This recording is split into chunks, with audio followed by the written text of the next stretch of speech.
उम्र और ज़ैनब दो बहन भाई थे जो अपने ननियाल में छुट्टियां गुजारने आए थे। एक दिन वो एक पुरस्कार जंगल के करीब पहुंचे जहां इन्होंने एक अजीब रोशनी देखी। जंगल के दरख्त लंबे और घने थे और हवा में एक जादुई सी खुशबू थी। उम्र ने कहा, चलो अंदर जाकर देखते हैं। ज़ैनब थोड़ी सी डरी हुई थी, लेकिन उसके दिल में भी तजस्सुस था। दोनों ने हिम्मत की और जंगल में दाखिल हो गए। जंगल के अंदर इन्हें एक चमकदार परिंदा नजर आया जिसके पर रंग बिरंगे थे और इसकी आंखें सितारों की तरह चमक रही थीं।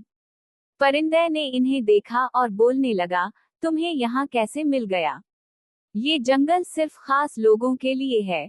उम्र और ज़ैनब हैरान रह गए कि परिंदा बोल रहा है।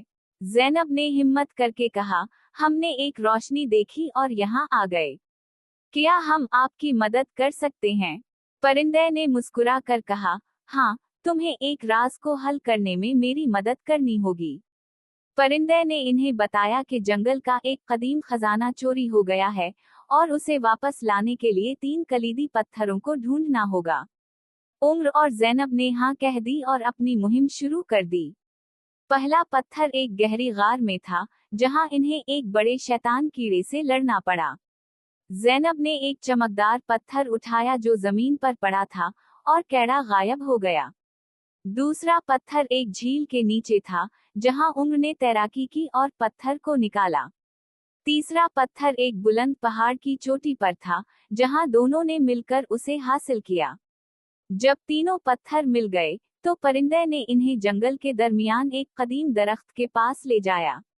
पत्थरों को दरख्त के तने में फिट करते ही एक चमकदार दरवाजा खुल गया। अंदर एक जादुई संदूक था जिसमें जंगल का खजाना था। परिंदे ने कहा, तुमने बहादुरी दिखाई है। अब ये खजाना तुम्हारा है। उम्र और ज़ैनब ने संदूक खोला तो अंदर से रोशनी निकलती नजर आई। खजाने को वापस लाने के बाद जंगल फिर से खुशी से भर गया। परिंदे ने इन्हें शुक्रिया कहा और कहा, तुम्हारी बहादुरी और दोस्ती ने इस जंगल को बचा लिया। उम्र और ज़ैनब घर वापस आए, लेकिन उनके दिल में हमेशा के लिए जादुई जंगल की यादें ताज़ा रहीं।